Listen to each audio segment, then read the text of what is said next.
Luís, muito obrigada por nos receber aqui em sua casa, em Oxford. O Luís Amorim de Sousa é uma figura relevante da cultura, da vida cultural portuguesa no Reino Unido. Poeta, escritor, foi diretor da secção portuguesa da BBC, foi adido de imprensa em Washington e adotou o Reino Unido como casa já há alguns anos. Queria começar por conversar com a Luísa acerca do livro Londres e Companhia, um livro escrito pelo Luís e cujo título nós nos apropriámos para esta conversa. O livro começa com uma série de retratos, a maioria tirados pelo João Cotileiro, de grandes figuras da vida intelectual e artística portuguesa nos anos 60 que passaram ou que viveram em Londres. Há nomes que nós associamos imediatamente a Londres, como o Hélder Macedo ou como a Paula Rego, mas há outros mais inesperados. Quer falar-nos desta companhia? Quem era esta companhia? Bem, certamente. Esta companhia, isto é assim, nós em Portugal íamos diretamente para Paris quando queríamos sair do país, e podíamos sair, porque era um polo de atração que, entretanto, se dissipou. Eu nunca percebi muito bem porquê, mas o que é certo é que o aparecimento da Gulbenkian, por exemplo, foi uma peça muito importante nestas circunstâncias, porque começou a dar bolsas para, não só de estudo, mas para ver exposições, vinham pessoas ver exposições. Bem, o que acontece é que éramos um grupo de pessoas que se conheceram mais ou menos por acaso em determinados casos. É o meu caso. Eu conheci o Hélder por acaso, conheci o Hélder a convite de uma pessoa que o convidou para estarmos juntos. Não é? O Hélder levou-me para a casa dele. Fomos jantar na casa dele e lá conheci o João Cotileiro. O João Cotileiro aparece mais tarde na casa dele com o João Monjardino, cientista, e que estou por acaso, é vagamente meu parente. Levaram-me à casa deles, conheci o Bartolomeu. Portanto, há todo um conjunto. Ora, o que é que eu teria as pessoas aqui? O que teria as pessoas é que Londres, de repente, deixou de ser aquela cidade dos nevoeiros, ainda apanhei alguns, e passou a ser uma cidade aberta, que acolheu a moda nova, acolheu música nova, acolheu tudo novo, teatro, tudo. E isso criou um grande clima de excitação em torno dos que cá estavam e de curiosidade para quem de longe ia assistindo aos poucos a este fenómeno. Bem, tudo isso foi que nos aproximou, mas aproximaram-nos outras coisas também, que era a oposição ao regime salazarista, e outra coisa também extraordinária, que havia uma espécie, era um rosário de amizades que não tinha necessariamente a ver umas com as outras, mas se enfiavam todas umas nas outras. Quer dizer, eu acabei por ser amigo de pessoas com quem nunca privei. Na verdade, a Lourdes Castro, por exemplo, vinha ver o Hélder. O Hélder dizia-me: vem até cá, lá estava a Lourdes. Se eu ia a Paris, depois ia visitar a Lourdes. Não é? Portanto, tudo isso criou, de facto, um clima muito especial. Não é? E no meio de tudo isto, quer dizer, a Inglaterra, nessa altura, estava também numa fase de mudança, porque foi o começo da descolonização, que havia entre nós gente das colónias, sabe? Portanto, tudo isso nos aproximou bastante. Agora, além do mais, o que acontecia em Londres, eu vim para cá para viver em Londres. Não foi para visitar ou para estudar ou para trabalhar, vim viver em Londres. E foi o que aconteceu. Foi ótimo, tive encontros extraordinários e essa experiência de viver em Londres, quer dizer, na verdade, comunicava qualquer coisa, não era só estar aqui, era estar aqui a ver isto a acontecer, a ver o que acontecia, a ouvir os ventos da mudança, tudo isso. E isso foi um grande foco de aproximação. E demos muito bem, todos nós, e convivíamos imenso. Alguns viveram cá mais tempo, outros passavam por cá. Sim, estou a pensar na Sofia de Melbrenner, no Jorge havia, Sena. Pois, visitas regulares, o Ernesto Manuel de Lencastre, de Lencastre, de início Anna Hathaway, que quase que se fixou aqui, não chegou a fixar, mas entretanto viveu aqui muitos anos. Não é? Uma figura que desapareceu também de Londres a certa altura, com o 25 de Abril, foi um motivo para muitos de nós regressarmos. Eu fiquei, não é? Era o José Sá Caetano, que era cineasta, esteve aqui e também trabalhou vagamente na BBC, mas sim, era de facto. E nós éramos, havia 3 casas de acolhimento. Uma para jantares e outra para jantares e dormidas. A minha casa é para jantares e dormidas, algumas prolongadas. Não? O João Cotileiro, bem, o João Cotileiro veio estudar nos anos 50, estudar escultura. Ele foi um talento muito precoce, começou a fazer escultura ainda em garoto, tinha 14, 15 anos. A primeira exposição dele, julgo eu, tinha 14 anos. Não é? Bem, e veio estudar na Slade School of Art, que foi um polo que atraiu, um polo de atração para muitos dos nossos artistas dessa época, onde estava Paulo Rego, onde esteve também durante anos e ensinou lá o Bartolomeu dos Santos. Muita gente passou por lá. O João Cotileiro começou, enverdou pelo caminho profissional. Ele, houve uma altura em que dizia: eu sou um operário da escultura, é o que eu faço. Eu tinha horários de trabalho. De resto, o João Cotileiro era muito dado a convívios, por outro lado também se sentia no chão e dormia, não é? Bem, e houve uma altura, de resto há um episódio engraçado que se passa com ele. Ele morava numa casa em Primrose Hill, numa casa que pertencia a uma senhora chamada Flora, eu acho que era romena. Essa senhora alugava quartos. Ele alugava quartos a gente com talento, ela queria ter figuras, enfim, interessantes no mundo dela. Mas também se zangava. E quando se zangava era fulminante, aquilo, pum, rua. Não? E um dia o João Cotileiro, que tinha lá a casa e estúdio com água, que ele tinha que mexer umas coisas, misturar uns gessos, não sei o que mais.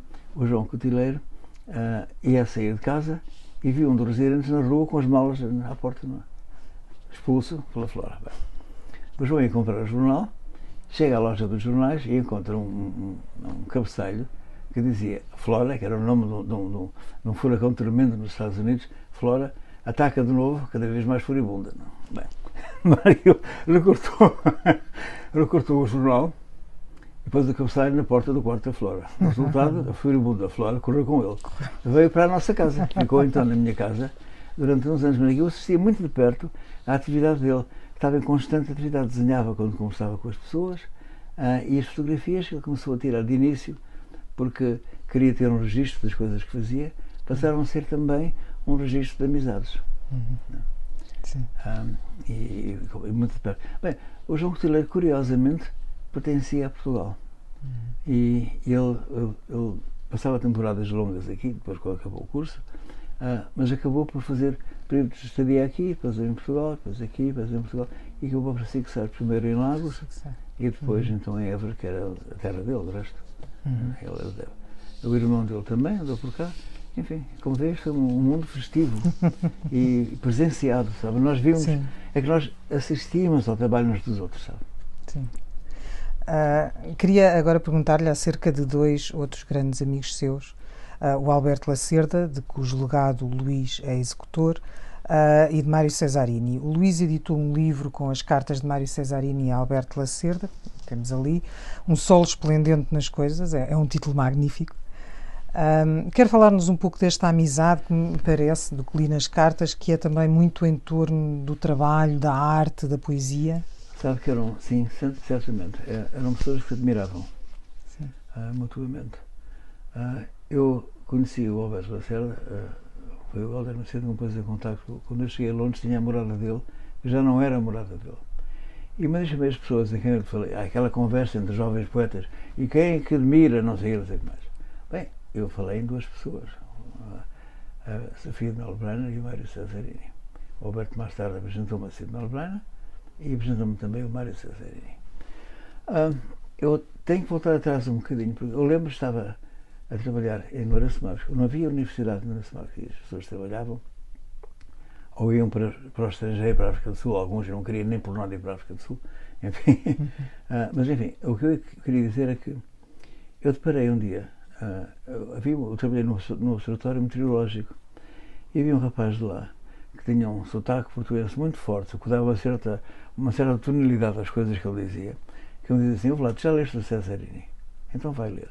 Eu nunca tinha lido o Cesarini. Fiquei deslumbrado com o Mário Cesarini. E quando me encontrei com o Alberto, eu perguntei: "Você conhece?" Não sei o quê. Ele disse: "É o melhor de todos nós." O Alberto era um caso genuíno de poeta fadado para ser poeta, sabe? Não tinha aquele lado meio vagabundo do Mário Cesarini que existia nele, não tanto como se julga, porque o Mário Cesarini esteve em minha casa 4 meses e eu vi de perto e trabalhava muito, sabe? Mas o que os aproximava era, para já, o surrealismo. O Alberto dizia que o surrealismo abria as portas, que era o sono, abria as portas da imaginação, quer dizer. O Mário admirava no Alberto aquilo que eu estava a começar a dizer, que era essencialmente um poeta. ele estava sempre disponível para a poesia, que eu encontrava sempre, sabe? E o Alberto, a figura dele é daquelas que marca, porque marcava. Entrava-se num café e via-se uma figura ao fundo que estava a fazer qualquer coisa, não estava a fazer nada. Tinha um olhar extraordinariamente rápido, muito veloz. E por outro lado, tinha momentos de uma consideração profunda. Pensava que ela vai sentado lá ao fundo, que via tudo num relance e que de repente estava mergulhado. Não sei. Era completamente uma figura que se associa ao mundo da boêmia literária, não sei o que mais. Mas não era bem isso, era uma pessoa muito séria. O Mário Cesarini era pintor também, como sabemos, não é? E tinha muita necessidade de estar em contacto com o mundo da pintura. Ele acabou de fazer mais pintura do que escultura na vida, do que escrever na vida. E o Alberto conhecia tudo em Londres. Ele levou visitar a casa onde tinham estado o Rimbaud e Verlaine, apresentou-lhe Roland Penrose, biógrafo do Picasso, pintor surrealista, grande colecionador e fundador de uma galeria extraordinária que se chamava, já não é a mesma coisa, agora é diferente, chama-se ICA, Institute of Contemporary Arts, e onde a Paula expôs pela primeira vez, das primeiras vezes, talvez a primeira vez como Paula, já como Paula, não como aluna. A amizade entre eles baseava-se no amor pela poesia, numa certa vagabundeagem pelas ruas e apanhar o ambiente de Londres, não é? E também pela partilha do mundo riquíssimo no campo das artes visuais que Londres oferecia e oferece ainda. Muito bem. Vamos agora falar um pouco de si, Luís Amorim de Sousa. O Luís conta episódios de insurgência contra o regime português quando a sua passagem pelo consulado de Portugal em Londres. Sentiu-se em perigo, mesmo estando longe, mesmo estando em Londres, sentia a presença ou a proximidade do regime? Sentia. Bem, sentia e não sentia. A questão é esta. Sabe que eu até aos meus 21 anos não vi um filme que não fosse visado pela Comissão de Censura. É uma coisa extraordinária, sabe? As pessoas não pensam nisso, mas o suficiente é ser avisado pela Comissão de Censura. Não é? Eu lembro de ter entrado numa loja para comprar um livro, isto é em Moçambique ainda, um livro do Octávio, não era do Pablo Neruda, e de me dizer não pode comprar. Não pode comprar porque esse livro está proibido. Esse livro temos de dizer a quem o vendemos. Bem, em Londres eu tive uma enorme sensação de liberdade. Enorme sensação de liberdade. E outra coisa, a constatação de que o regime está lá para servir o povo. Isto é uma coisa que eu não tinha. Agora, o que eu senti foi que não havia uma condenação do regime tão forte como eu gostaria de ter visto. O que me deixou sempre um resíduos de suspeita. Os ingleses diziam, sim, pô, está bem, mas não faz mal, deixa lá, depois passa, não sei o quê. Não sei bem como é que era isso, mas havia uma certa tolerância e via-se nas Nações Unidas. Não? Bem, eu não queria ir para o consulado, nem coisa que se parecesse. Não é? Eu fui convidado para ir para o consulado porque o embaixador, na altura, era amigo de uma amiga dos meus pais, que era uma atriz chamada, como é que ela se chamava? Maria Domingas, que me conheceu quando eu tinha 3 anos, durante as filmagens de um filme que era Lobos da Cela, estamos no século XII, não é bem? E encontraram-se em Lourenço Marcos e ela disse que perguntou por mim, que está em Londres, não sei o quê, e o embaixador era amigo dela. Ela então, depois o embaixador telefonou-me, eu não queria nem por sombras, nem queria da embaixada, não, nem por sombras. Não. Bem, o que acontece, quando acabei por ir ver o embaixador, isto meteu conversas com amigos e conversas. Eu contei os degraus que sabia para chegar ao gabinete dele. No caso de ter que saltar, sabe? Ou de me lançar, não sei de onde. Bem, a questão é esta. Quando eu cheguei ao consulado, o cônsul, que era um homem muito afável, muito simpático e um homem digno, disse-me, sabe que nem todas as pessoas concordam com o regime, não é? E não lhe vou oferecer nenhum lugar de coisa nenhuma, não está a representar nada, vai ser telefonista. Bem, eu fui telefonista, depois passei para um departamento que se chamava Shipping Documents. Era para carimbar declarações de carga, certificados de origem, coisas dessas.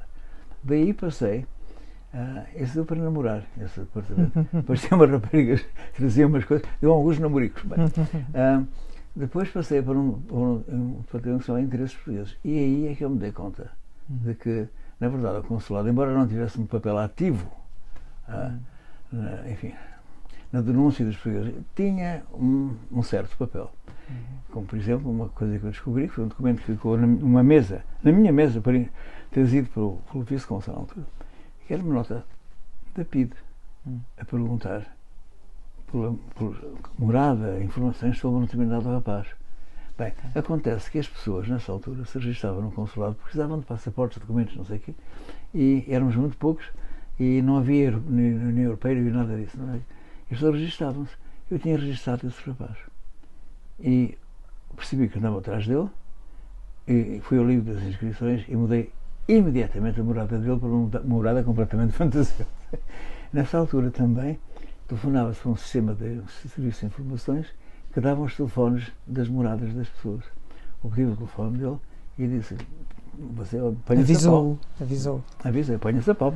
Bem, tudo isso, sabe, não é que eu me sentisse perseguido, mas o que eu senti foi que o regime não tinha o nível de condenação que era necessário.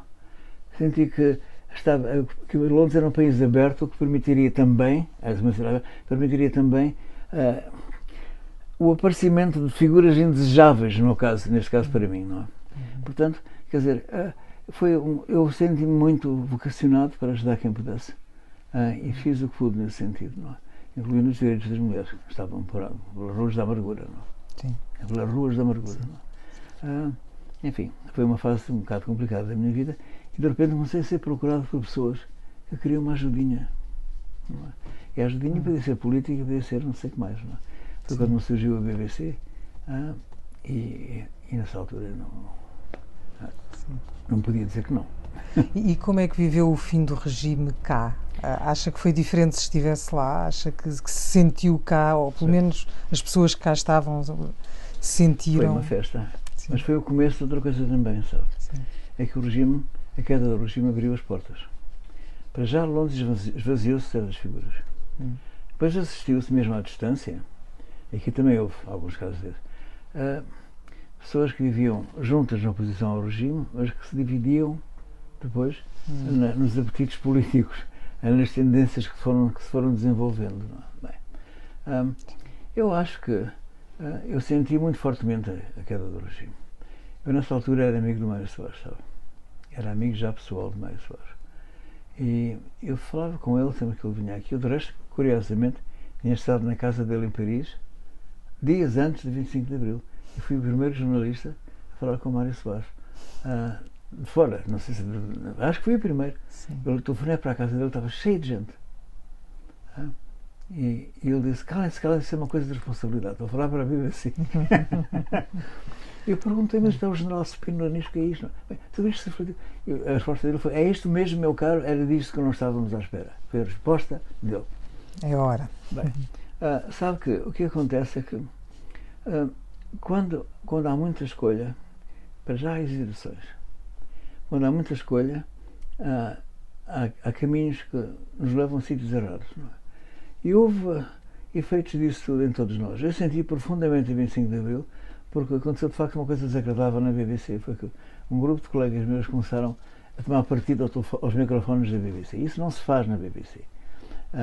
Isso resultou num barbicacho de todo o tamanho. Meteu o neto do Winston Churchill, do mesmo nome, à bulha. De repente a Mrs. Thatcher, grita que nem uma desalmada, que estamos a pagar ordenados a locutores da BBC, que não sei o que mais. Bem, para mim conduziu uma surpresa extraordinária. Fui entrevistar o Harold Wilson e diz-me ele: "Are you the famous Mr. de Sousa?" Caí das nuvens, mas o meu nome andava nos jornais, de facto. Mas eu senti muito. O 25 de Abril foi uma coisa que passou muito, muito, muito por mim. Além disso, eu desejava ardentemente que acontecesse. Ardentemente, não é? E aconteceu. Sim, Luís, estamos a falar já da BBC e a minha pergunta seguinte tem a ver com esses anos. Bom, por um lado, porque é incrível pensar que houve em tempos uma divisão portuguesa na BBC, não é? E depois porque gostava que nos falasse um bocadinho desses anos e do seu trabalho na BBC. Sabe que quando eu era criança, a BBC era uma espécie de coisa sagrada, quer dizer, via-se a BBC, não é? E depois fechou, nos anos 50, reabriu nos anos 60, nos anos 60. Bem, a BBC em português tinha duas, para já tinha essa era uma presença emblemática no mundo da informação, não é? Mas tinha dois ou três, havia dois programas que eram fundamentais. Um chamava-se Mundo Africano. O Mundo Africano era um programa que dava conta do que acontecia num continente em transformação e a guerra em Portugal, na guerra colonial, tinha começado para nós. Daí surgiram várias histórias que depois se meteram pela minha vida fora. Havia outro programa que era muito importante, chamado Um Português em Londres, que chamava a atenção para os portugueses que vinham para cá por razões concretas, fazer coisas específicas, e que nós aproveitávamos para entrevistar. Mas essas entrevistas eram pagas. E, por exemplo, os escritores sem cheta que viviam aqui ou que passavam por aqui, eu convidava-os para serem entrevistados, eles davam-lhes entrevistas e ganhavam umas lecas. Não era uma coisa muito valiosa. Mas esse programa foi importante. Havia um programa além do mais, havia também todo o nível de informação política era muito bem filtrado na BBC, sabe? Era uma informação isenta. E depois havia outra coisa também que era muito importante, é que sabe que nós tínhamos programas de debate na BBC e para esse debate convidávamos pessoas do mundo inglês. Essas intervenções eram escritas, para nós tínhamos de traduzir, não? Mas em certos casos, quer dizer, fazia-se o debate, quer dizer, era feito primeiro por nós e depois era transmitido.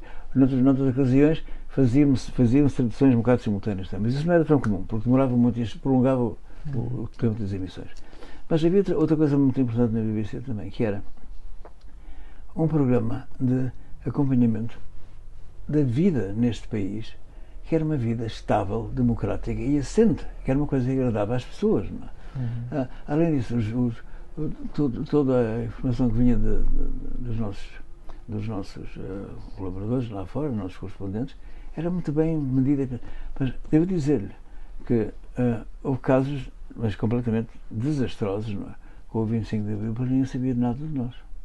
Eu lembro, por exemplo, de entrar aos gritos, aos berros no newsroom da BBC, porque há um correspondente que diz: os portugueses são um povo, Portugal é um povo paupérrimo, tão pobre que os portugueses comem sopa de relva.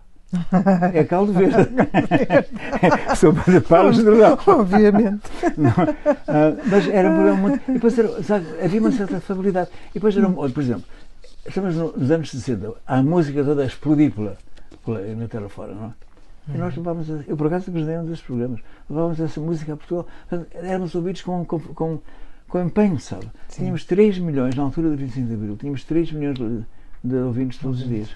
3 milhões, é muita gente, não é? É muita gente. Sim. Luís, queria falar um bocadinho consigo acerca do seu trabalho poético. O Luís tem 4 livros de poesia publicados. A pergunta que eu tenho para lhe fazer é um bocadinho pessoal. O Luís teve uma vida muito cheia, com trabalho, família, publicação. Sentiu-se alguma vez dividido? Sentiu que tinha de comprometer alguma... Não, sabe porque é uma coisa extraordinária. Mas eu comecei a fazer versos em pequeno. Mas versinhos, quadros de cá e cá, mas tinha 4 anos. E, portanto, para mim, quer dizer, a necessidade de dar forma a coisas que têm que ser ditas, que me pareciam que tinham que ser ditas, era uma coisa natural. E encontrar um formato que calhasse bem com o que eu queria dizer, passou a ser também uma coisa natural para mim. Portanto, eu nunca escrevi, nunca me sentei para escrever um poema. Vem ter comigo e eu cá estou. Em princípio, ou menos, enfim, dependendo dos períodos. Eu nunca tive um conflito, porque nunca senti que escrever que era uma profissão, ou escrever que era uma vocação. Não é, bem, será uma vocação, mas não é isso, quer dizer, tinha a ver com uma necessidade minha, interior.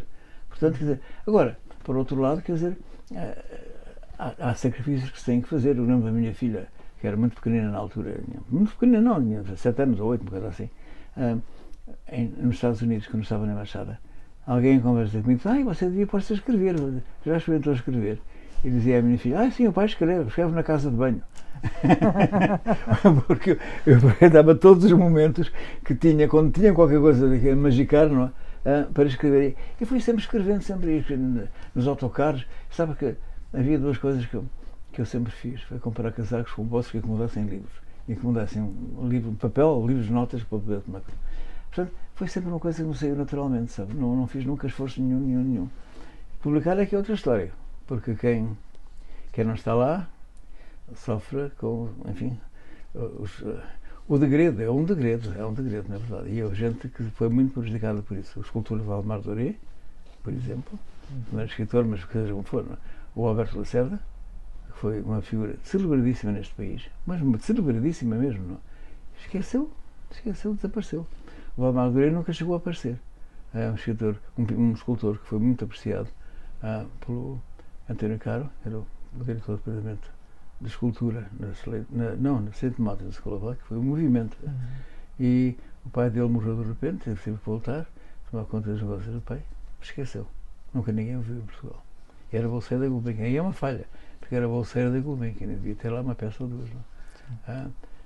Portanto, quer dizer, mas não, eu nunca me sentia ameaçado pela falta de tempo para escrever. Não, escrevia, publicar é que era um bocado mais complicado. Ajudou-me o Meli Castro, ajudou-me o Alberto Lacerda, o Eugênio de Andrade, a Sofia de Melo Brenner, eu sei lá, fui muito ajudado, mas a distância cria esses problemas, não há dúvida nenhuma. Queria mesmo. O Salman Rushdie dizia há poucos dias numa entrevista que é preciso acreditar muito para passar 20 anos a escrever sem ser publicado e sem desistir. O Luís não passou 20 anos, mas sentiu esta... Sim, olha que é verdade, sabe, porque, olha, por exemplo, neste momento, eu tinha pensado fazer um livro de poemas completos, que nunca são, mas enfim.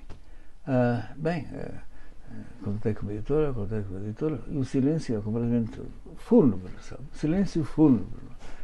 E eu resolvi, se é assim, então o que eu vou fazer? Vou retirar os poemas que são inéditos e fazer mais um livro. É mais fácil do que um livro mais calhamaço, não é? É mais fácil. Mas tenho lidado com isso a vida inteira. Isso às vezes é penoso, não é? Eu nunca na vida, depois nos amigos, espero fazer estou aqui, não sei, não é nada do meu género, não é? Mas na verdade, quer dizer, nem ficar à espera dos aplausos, não?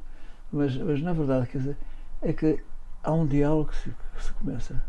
E quando esse diálogo não tem continuidade, quer dizer, há uma quebra, há uma falha, há um silêncio incomodativo, sabe? E é isso que eu sinto. Eu já tenho tido, se tem tempo para uma pequena história, eu quando vou a Lisboa, entro na livraria e pergunto se há livros de Luís Amorim de Sousa. E então a pessoa que está ao balcão vai ver e diz, como é que disse o nome, como é que é o nome e tal? Luís Amorim de Sousa. Martins? Não, é Amorim de Sousa. Então, e um dia passou-se uma cena dessas, nunca tem, não é? E era uma rapariga muito simpática, isto passa-se na livraria Bertrand. E ela diz-nos, quer que mande vir, posso mandar vir? Eu digo, não vale a pena, muito obrigado. Ela diz, não me diga que é o autor. Não me diga que é o autor. Ficou aflitíssima. E atrás de mim estava uma senhora a dizer, que engraçado. Pronto, é um episódio que depois os velhos vão contar. Portanto, de certo modo, foi um contacto meu com um público inesperado. Sim, é verdade. Luís ainda escreve? Escreve. Sim. Olha, escrevi há dias um poema inspirado por uma parente minha espanhola, que dizia sempre adelante. E esse adelante tem que se manter, sabe? Sim. Adelante. É um bom moto. Luís, para concluirmos, de que forma pensa que poderíamos preservar para a memória futura a passagem destes artistas e destes intelectuais portugueses e o legado também que deixaram no Reino Unido? Tem alguma recomendação? Tenho. Eu acho o seguinte, para já, neste país há pubs que se chamam Oldest Ally, o mais velho aliado. Mas isso não se sente na vida diária. Bem, o que se sente é o seguinte, agora o Algarve, mas é outra história. E o futebol, não é? O que se sente é o seguinte, é que os ingleses, de certo modo, olham para nós como uma coisa dada, conseguida, aprendida, não vale a pena, seja, não vale a pena incomodar-se mais. Nós estamos aqui, gente simpática, temos uma comida que é agradável, um solinho, essas coisas todas. O resto da palavra solinho é espantosa, um solinho, bem, seja como for. Mas o que acontece é o seguinte, é que a nossa presença aqui marcou de várias maneiras. Roberto Lacerda apresentou Fernando Pessoa aos microfones do terceiro programa da BBC, que era o único programa cultural essente da BBC, em 1956. Foi apresentado pelo irmão do Fernando Pessoa, escreveu ao Alberto a agradecer. A ver se isso dá mais ajuda ao meu irmão, mas não também. Depois há figuras que passaram por aqui e deixaram um legado em vários campos, no mundo da academia. Eu acho que devia haver não nada a competir com o Instituto de Camões, nada a competir com as universidades, não, mas algo que pudesse deixar um registro do que foi a presença de portugueses aqui, não só para nós, portugueses, porque há outros cá estão que gostariam de ver, mas também para lembrar os ingleses que também nós tivemos um contributo. E nós tivemos presença. E, por exemplo, voltando ao Alberto Lacerda, sabe que o primeiro livro dele foi publicado aqui, a editora que publicava o Bertrand Russell. Não é qualquer coisa, sabe? Paulo Rego, o nome mais contemporâneo e mais óbvio que nós podemos citar, deixou aqui um legado espantoso. Espantoso. Olha, eu ouvi da boca de Francis Bacon, perguntou-me onde é que eu era, disse, sou português. Então conhece a Victor Willing? Eu digo, conheço. Era casada com uma portuguesa. Isso é quem era? Ela é muito talentosa. Está a ver? Isso foi no começo da Paulo Rego. Sim. Foi no começo. Mas eu acho que sim, eu acho que devia haver acho que devia ser possível ver quadros, ver o legado. Há uma figura que batalhou. António de Figueiredo. António de Figueiredo deixa um legado, está registado no jornal The Guardian, por exemplo, onde eu colaborava regularmente, e não só, não é? E esses registros deviam ser visíveis, porque nós fizemos parte de uma vida cultural que existiu aqui, com a nossa participação. E, além do mais, queremos mostrar que os viram para fora. Não eram só imigrantes que vinham trabalhar para ganhar mais uns dinheirinhos. Houve gente que fez coisas. Essas coisas deixaram um registro, e saíram algumas delas, de colaboração com entidades e com pessoas aqui neste país. Não é? Portanto, merecem ser vistas.